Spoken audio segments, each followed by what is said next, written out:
Section B में subjective type questions हैं।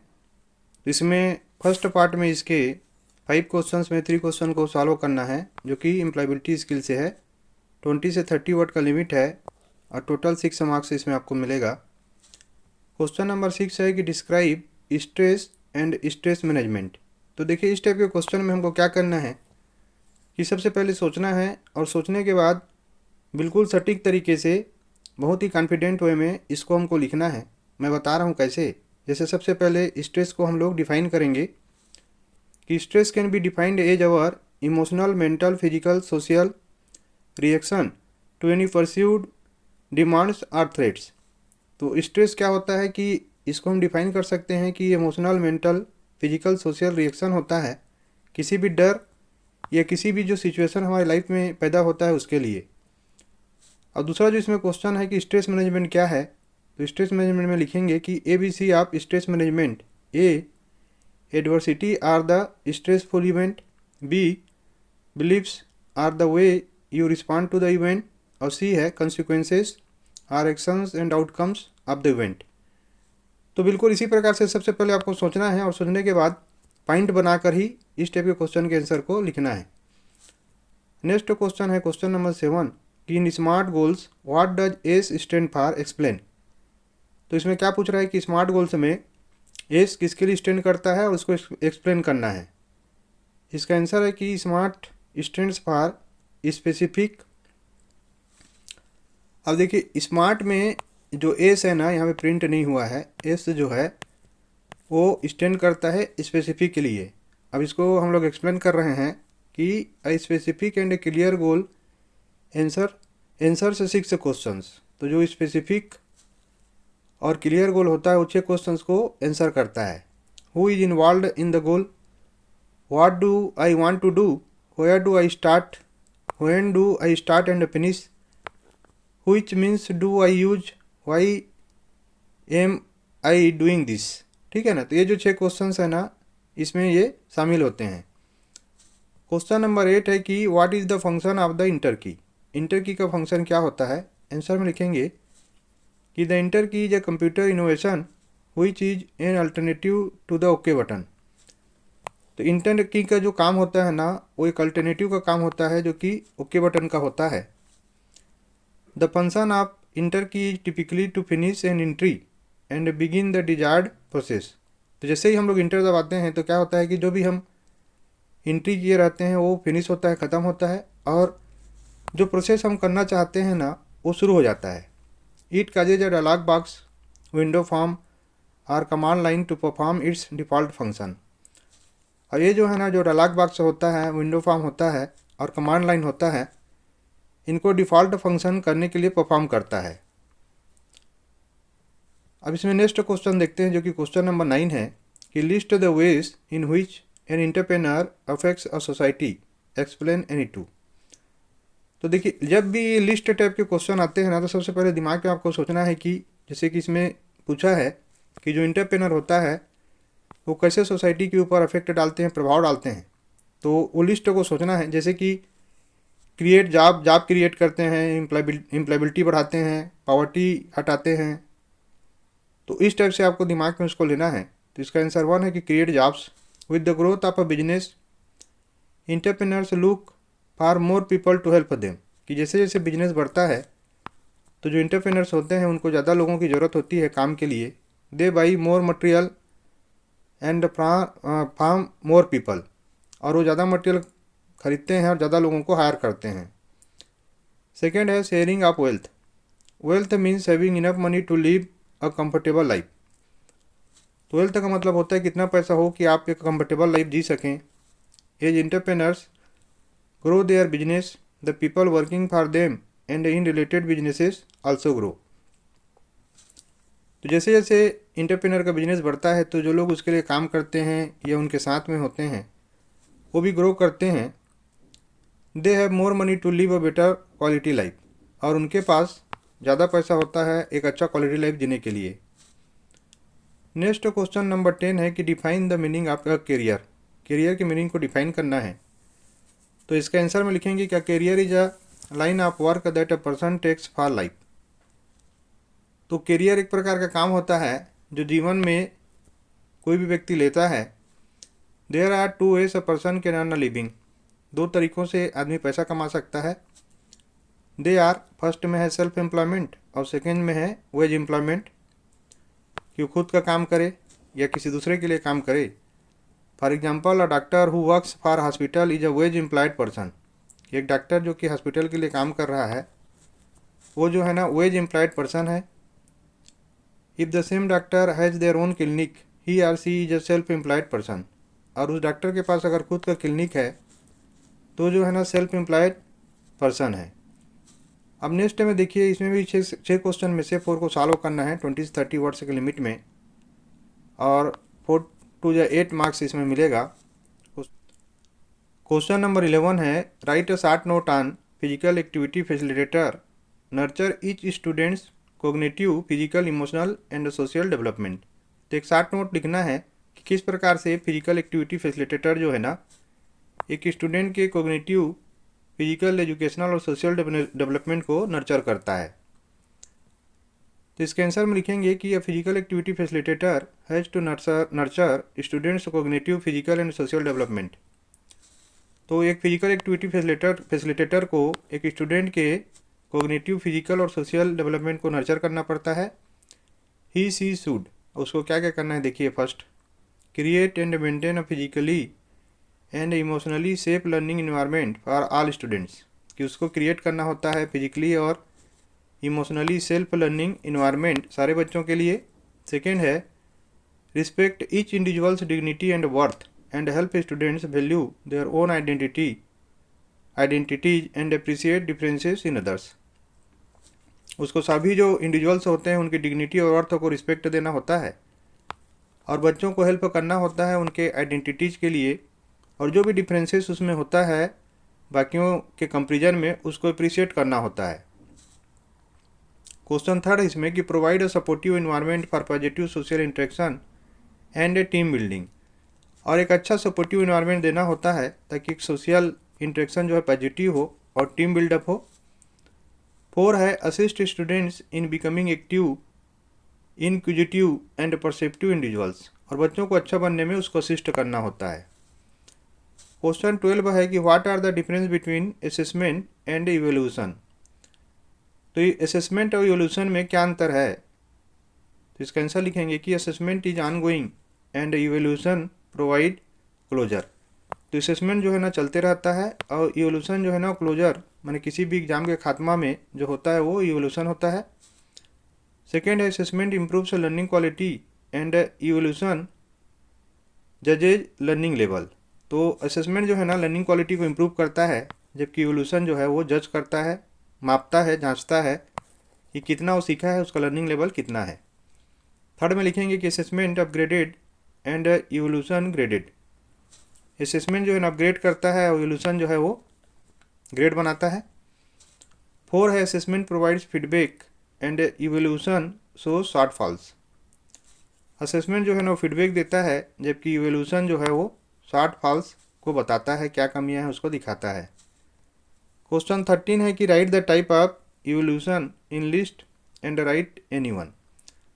तो देखिए टाइप ऑफ इवोल्यूशन को यहाँ पे मैंने लिखा हुआ है, केवल एक को आपको इसको एक्सप्लेन करना है, इन लिस्ट में सबको लिखना है। जैसे कि इसको लिखेंगे कि देयर आर 3 टाइप मैंने लिखा हुआ है, तो 3 टाइप ऑफ इवोल्यूशन इसमें लिखेंगे, फॉर्मेटिव इवोल्यूशन, समेटिव इवोल्यूशन और डायग्नोस्टिक इवोल्यूशन। तो इसमें जो 3 है ना, इसमें से किसी एक को आपको एक्सप्लेन करना है। मैं तीनों को एक्सप्लेन कर दे रहा हूँ कि formative evaluation is ongoing process, it is evaluation used to monitor students learning progress during instruction with the purpose of providing ongoing feedback to students and teachers. Summative evaluation evaluates the outcome of the program. This type of evaluation is given at the end of the course to what extent the student has mastered the intended learning outcomes. Diagnostic evaluation. Diagnostic means to find out the exact problem. Through diagnostic evaluation, the teacher can know the student, their strength and weakness. This evaluation also helps to find out the causes of learning problem this can be fixed with the remedial actions. Question 14 है what is free play. Free play क्या है? Answer में लिखेंगे कि the primary aim of play though is to have fun and a competition it can be conducted or performed in structured or an unstructured way. तो देखिए जो primary aim है play का वो फन करना है और कंपटीशन करना है, लेकिन इसको अगर हम ऐसे ढंग से परफॉर्म करें या कंडक्ट करें स्ट्रक्चर्ड वे में या अनस्ट्रक्चर्ड वे में, when the play is planned conducted step by step in a particular way it becomes a structured play. जब एक प्ले को प्लान किया जाता है और उसको कंडक्ट किया जाता है स्टेप बाय स्टेप मैनर में पर्टिकुलर वे में, तो ये जो है ना स्ट्रक्चर्ड प्ले बन जाता है। व्हेन इट इज कंडक्टेड और performed impromptu without any plan और steps to be followed it is considered as an unstructured play. और जब इसको अनस्ट्रक्चर्ड वे में प्रॉपर वे में नहीं अनप्रॉपर में किया जाता है तो ये क्या हो जाता है? अनस्ट्रक्चर्ड प्ले बन जाता है। Both structured and unstructured play though requires adult supervision order to eliminate any injuries specially working with early years childrens. और जो भी स्ट्रक्चर्ड या अनस्ट्रक्चर्ड प्ले है ना उसमें एडल्ट का सुपरविजन जरूरी है ताकि किसी प्रकार का चोट जो है ना बच्चों को ना लगे, स्पेशली जो बच्चे छोटे उम्र में होते हैं उनको। क्वेश्चन 15 है explain the importance of budget. तो इसका आंसर लिखेंगे कि budget one of the most important factors that influence the selection of props and equipments is the budget availability. तो बजट माने कितना पैसा है, ये जो है ना सबसे इम्पोर्टेंट फैक्टर है जो कि इन्फ्लुएंस करता है selection of props and equipment को। वो है बजट की अवेलेबिलिटी, कितना पैसा है वो ज़्यादा इसको प्रभावित करता है। Sports equipment prices are directly affected by their quality. और जो स्पोर्ट्स इक्विपमेंट होते हैं इनके जो प्राइसेस उनकी क्वालिटी से इफेक्ट होते हैं। Equipment price ranges from a new few hundred to lakhs. और जो इक्विपमेंट के प्राइस होते हैं वो कुछ सौ से कुछ लाख तक होते हैं। Leading international manufacturers like Nike, Adidas, Puma etcetera come with a premium price as compare to some less known brands. और जो इंटरनेशनल मैन्युफैक्चरर्स हैं जैसे कि नाइक है, एडिडास है, प्यूमा है, ये प्रीमियम प्राइस के साथ में आते हैं कुछ लेस नोन ब्रांड्स के कंपेरिजन में। The experience is of playing comfort durability also varies depending on the brand is the better follow industry standards and better materials while manufacturing the equipment and props. Question इसमें 16 है कि write a short note on inventory management system. तो answer में लिखेंगे inventory refers to goods materials stocked with the purpose of using it in the future or in a systematic manner.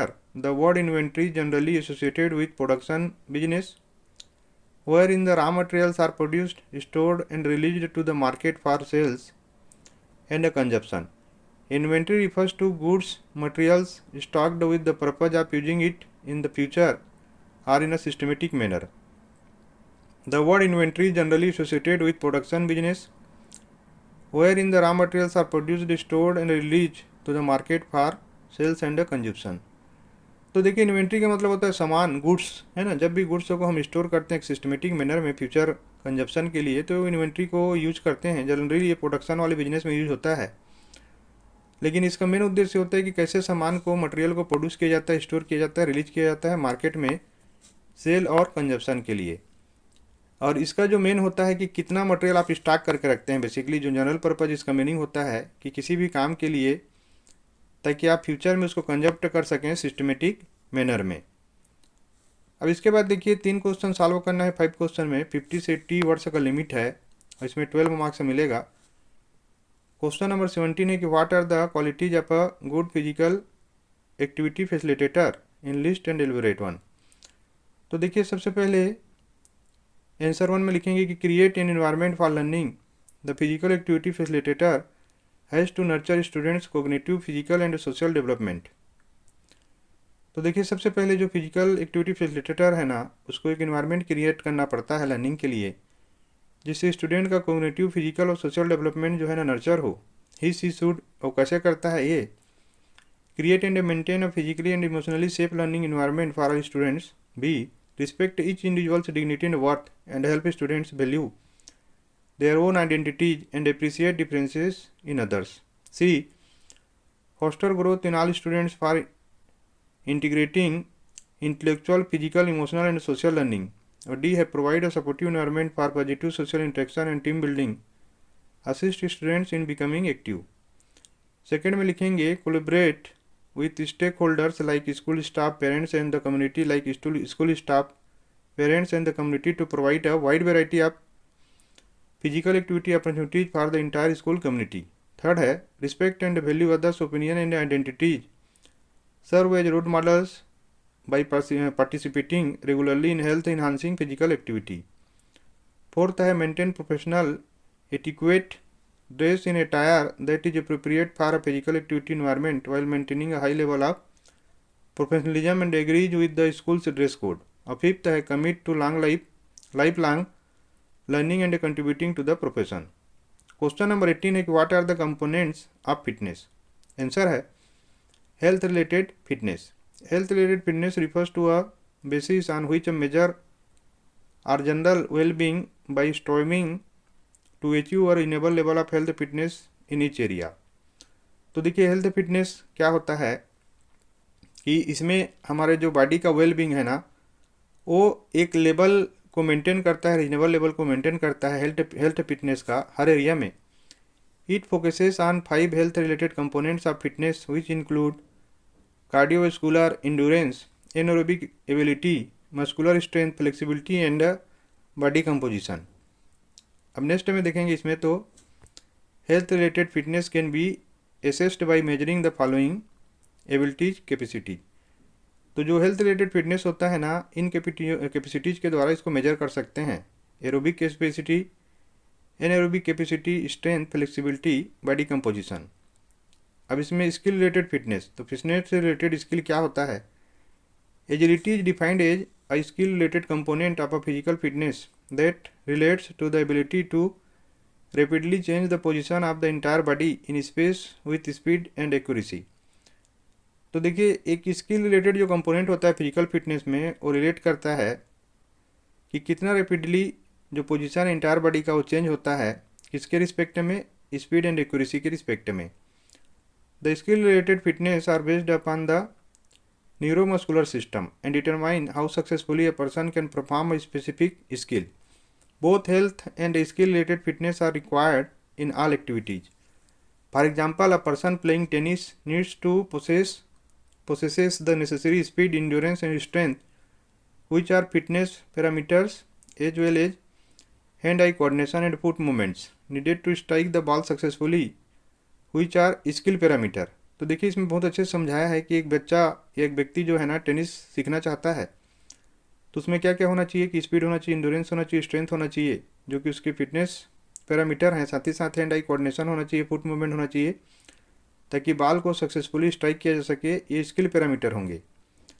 Skill related fitness can be assessed by measuring the following abilities capacities. तो skill related fitness को हम लोग इनके द्वारा नाप सकते हैं, action, balance, coordination और एजिलिटी। क्वेश्चन नंबर 19 है create a simple assessment report of fitness of class 7th student. तो यहाँ पे देखिए मैंने क्लास 7th स्टूडेंट का एक सैम्पल असेसमेंट रिपोर्ट का प्रिंट यहाँ पे लगाया हुआ है। तो इसमें सबसे पहले हम लोग क्या करते हैं कि यहाँ पे ऊपर में लिखा रहेगा एक कार्ड जो है कि ना सिंपल असेसमेंट रिपोर्ट, जैसे इसमें 2017-18 है, अगर इसमें क्वेश्चन में ईयर दिया रहेगा तो यहाँ पे ईयर को चेंज कर देंगे। स्कूल का नाम लिखेंगे, बच्चे का नाम लिखेंगे, जेंडर लिखेंगे, उसका क्लास और सेक्शन लिखेंगे और बाकी जो पैरामीटर है उसको डालेंगे और इस प्रकार का एक हम लोग डायग्राम बना देंगे।